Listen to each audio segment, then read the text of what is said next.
নমস্কার। আমি বিবেকানন্দর উপর কত পর্ব আলোচনা করবার ইচ্ছা নিয়েই এই পর্বে বিবেকানন্দ নিয়ে আসছি। আমি যেখান থেকে শুরু করছিলাম রামকৃষ্ণ লোকান্তরিত হয়েছেন তারপর থেকে আমি আরেকটুখানি কিছুটা এগিয়ে পিছিয়ে নিয়ে বলি। শ্রীরামকৃষ্ণ যখন শেষ শয্যায় চিরদিন যাপন করছেন তখন একদিন একান্তে নরেন্দ্রনাথকে ডেকেছিলেন এবং তিনি অনেক কিছু হয়তো বা বলেছিলেন, সব আমাদের কাছে অনালোকিত হয়ে রয়েছে।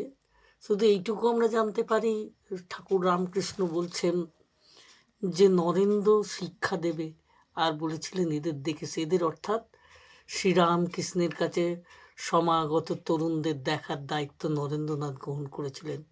নরেন্দ্রনাথের বয়স তখন 25-এর বেশি নয়। সুরেন্দ্রনাথ মিত্রের অর্থ সাহায্যে বড়নগরের মঠ স্থাপিত হলো। বড়নগরের সেই মঠ রামকৃষ্ণ মিশন এর ইতিহাসে, ভারতবর্ষে ধর্ম ইতিহাসে স্থান করে নিয়েছে। আমরা সে বিষয়ে আলোচনায় যাব পরবর্তীকালে। এখন এই পর্যন্ত রাখছি।